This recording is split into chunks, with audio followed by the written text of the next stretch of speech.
अच्छा, अस्सलाम वालेकुम। आज जो हम मेडिसिन की ऑस्पी के बारे में बात करेंगे।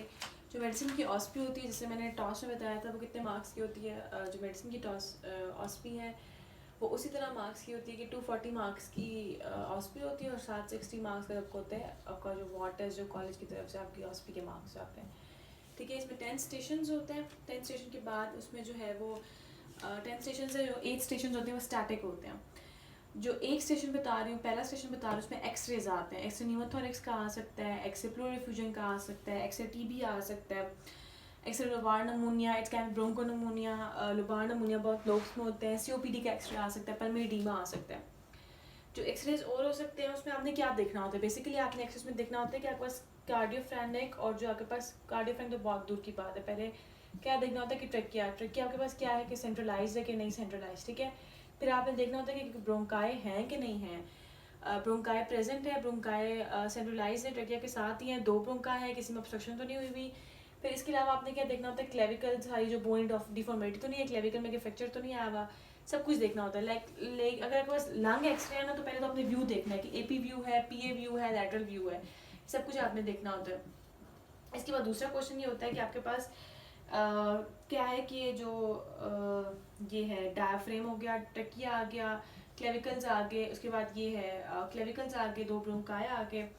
इसके बाद आपको बस देखना होता है कि ये लंग की होमोजेनिसिटी कैसी है। ठीक है, अब जितनी एयर प्रेजेंट होगी नॉर्मल, क्या होता है कि जितनी एयर प्रेजेंट होगी तो उतना वो क्या होता है, नॉर्मल क्या होता है कि वो डार्क होता है। जितनी ज़्यादा एयर प्रेजेंट होगी तो वो क्या होगा, फ्लूइड होगा तो वाइट होगा, पैसिफिकेशन होगी तो वाइट होगा। कोई जो एयर होगी तो आपको ज़्यादा डार्क है, होमोजेनस तो नहीं है, नॉन होमोजेनस है, ये बताना होता है कि आपके पास डायफ्राम देखना होता है कि डायफ्राम आपके पास कैसा है। डायफ्राम पे आपने कमेंट करना होता है कि डायफ्राम बहुत प्रोमिनेंट डोम शेप तो नहीं है, डायफ्राम ये फ्लैटेंड तो नहीं है, फ्लैटेंड डोम शेप आपका सीओपीडी में आ सकता है, इस तरह बताना होता है आपने। फिर आपने कॉस्ट्रोफ्रेनिक एंड कार्डियोफ्रेनिक एंगल्स बताने हैं। कॉस्ट्रोफ्रेनिक इज लाइक ये कॉस्ट्रो मतलब कॉस्ट्रोकॉन्ड्रल जंक्शन यानी कि इंटरकॉस्टल, ये costophrenic is diaphragm, costochondral and cardiophrenic heart के साथ, हार्ट का इसके साथ डायफ्राम, ये बताने होते हैं। इसमें ये देखना होता है, कार्डिक शेडो बताना होता है। अच्छा, मोस्ट ऑब्वियस ये होता है कि आप कैसे देखोगे कि लेफ्ट का है या राइट का। फॉर एग्जांपल आपके पास ये राइट है और ये लेफ्ट है, ठीक है, तो आप बताओगे आपके पास फॉर एग्जांपल आपके पास जो रेडियोलॉजिस्ट था उसने गलत लिख दिया, उसने यहाँ राइट लिख दिया और यहाँ लेफ्ट लिख दिया है, तो आप उसको कैसे करेक्ट करोगे, क्योंकि लेफ्ट साइड पे मोस्टली क्या पड़ा होता है, गैस्ट्रिक बबल पड़ा होता है। ठीक है, और लेफ्ट साइड पे ही होता है, तो आप इसको भी बना सकते हो, हार्ट बना सकते हो कि लेफ्ट साइड पे हार्ट। तो इसमें बता सकते हैं कि गैस्ट्रो जो ये है, जो गैस्ट्रिक बबल होता है वो लेफ्ट साइड पे होता है। हम डायग्नोस कर सकते हैं कि रेडियोलॉजिस्ट ने हमारा सही मार्क किया कि नहीं मार्क किया। तो उसके बाद हम देख सकते हैं कि प्लूरल डिफ्यूजन में, जो प्लूरल डिफ्यूजन का जो एक्सरे होता है उसमें क्या होता है कि जो एंगल्स होते हैं, लाइक मोस्ट कॉमन उसकी मार्किंग होती है। एक तो आपके पास पैसिफिकेशन होती है, दूसरी होती है कि जो कॉस्टोकार्डिक होते हैं और जो कॉस्ट्रोफ्रेनिक और जो कार्डियोफ्रेनिक एंगल्स होते हैं वो कम्प्लीटली लॉस्ट होते हैं। मोस्ट कॉमन फाइंडिंग होती है, ब्लंट होते हैं, कोई शार्प एजेस नहीं होते। इसके शार्प नॉर्मल क्या होता है कि डोम शेप इतना होता है, डोम शेप होता है आपके पास ये डायफ्राम। ठीक है, फ्लैटेंड सीओपीडी में हो जाएगा, तो आपको ये आपने करना रहता है कि ये किस केस में फ्लैटेंड तो नहीं है, किस केस में है, किस केस में नहीं है। इसके बाद आपके पास पैसिफिकेशन होती है, वो देखनी होती है। और क्या पूछ सकते हैं, ये पूछ सकते हैं कि आप इसकी इन्वेस्टिगेशंस कैसे कराएंगे, या आप पूछ सकते हैं कि आपको इसकी डिफरेंशियल्स बता दें, इसकी मैनेजमेंट बता दें, ये पूछ सकते हैं। अच्छा, जो आपके पास पेशेंट आया है, फॉर एग्जांपल सीओपीडी का पेशेंट है, तो सीओपीडी में क्या होता है, क्रॉनिक ऑब्स्ट्रक्टिव पल्मोनरी जो डिजीज़ होती है उसमें ये आ सकता है कि पेशेंट को जो जब आप उसका एक्सरे देखोगे ना, तो एक्सरे जब एक वीडियो बना दूंगी तो उसमें आपको तो पेशेंट रेटिकुलो नॉड्यूलर शेडविंग होती है उसमें बहुत ज़्यादा। डायफ्राम मैंने बताया था पहले भी, उसमें फ्लैटेंड हुआ हुआ होता है, और ट्रेकिया डेविएट होता है, मोस्ट इंपॉर्टेंट। ट्रेकिया के पास हमेशा डेविएशन हुई होती है उसमें किसी भी साइड पे। अच्छा, उसके बाद जो पल्मोनरी एडीमा होता है, पल्मोनरी एडीमा में क्या होती है, कार्डियोवैगैली होती है। हाँ, उसमें भी आपको एंगल्स होते हैं वो शार्प एजेस नहीं होते।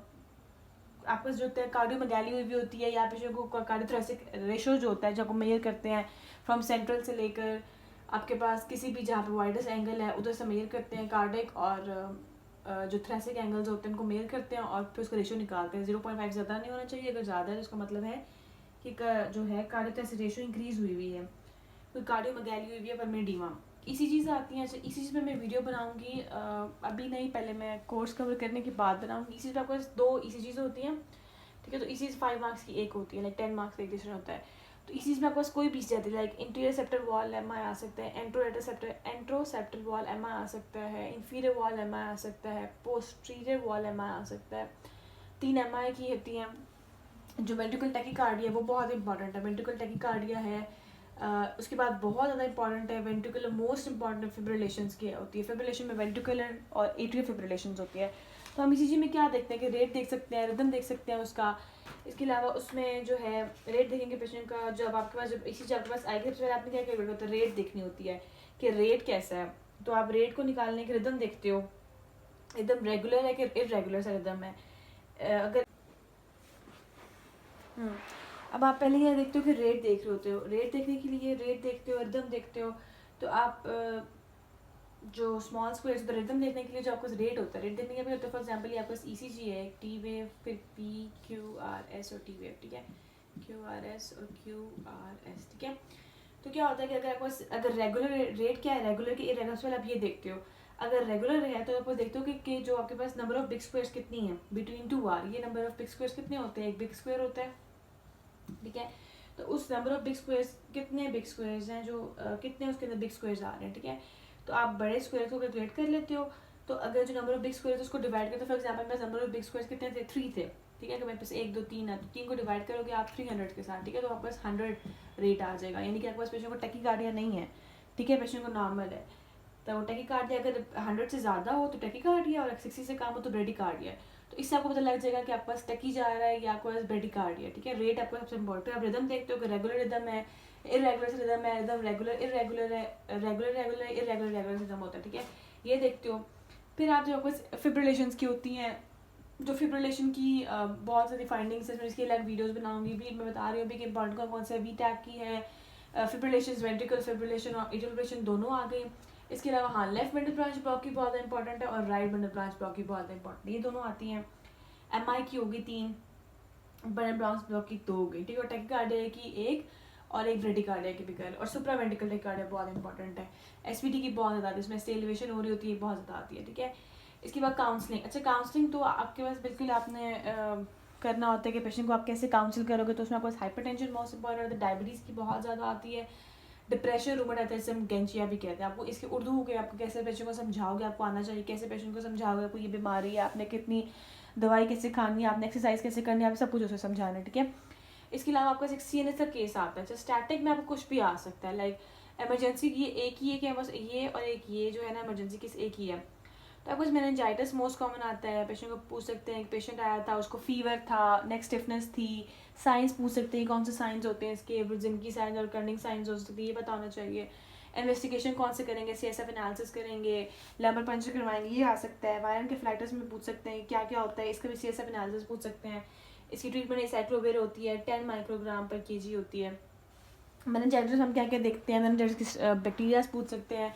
मेनिंजाइटिस में आपको एंटीबायोटिक्स कौन सी यूज़ करती है पूछ सकते हैं। फिर आपके पास होता है इसमें आपको, अच्छा इसके अलावा इमरजेंसी कंडीशन में आपको एस्मा पूछ सकते हैं, सेप्टिस एपिलेप्टिकस पूछ सकते हैं, कीटोएसिडोसिस पूछ सकते हैं, ये आता है डायबिटिक कीटोएसिडोसिस। एस्मा पूछ सकते हैं, आपको एस्मा की मैनेजमेंट आनी चाहिए कि साल्बुटामोल देंगे, शॉर्ट एक्टिंग देंगे, वो नहीं वर्क करेगा तो फिर हम क्या करेंगे कि पेशेंट को नेबुलाइज करेंगे, अगर वो नहीं तो फिर आपको आगे कैसे होगा, लॉन्ग एक्टिंग करेंगे, स्टीरॉइड्स देते हैं, फिर थियोफाइलिन, सब कुछ आना चाहिए।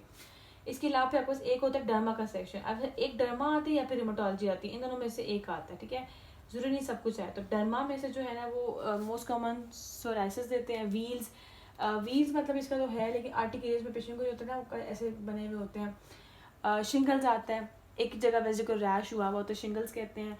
रोमेटोलॉजी में जो है रूमेटॉइड आर्थराइटिस आता है, एंक्लोजिंग स्पॉन्डिलाइटिस आ सकता है, गाउट, सिरेटिक आर्थराइटिस बहुत इंपॉर्टेंट है, सब पूछ सकते हैं रूमेटॉइड आर्थराइटिस का क्या क्या है, रूमेटॉइड फैक्टर करते हैं, कॉम्प्लीमेंट लेवल्स, ESR, CRP पूछ सकती है मैम आपकी जो भी होंगी।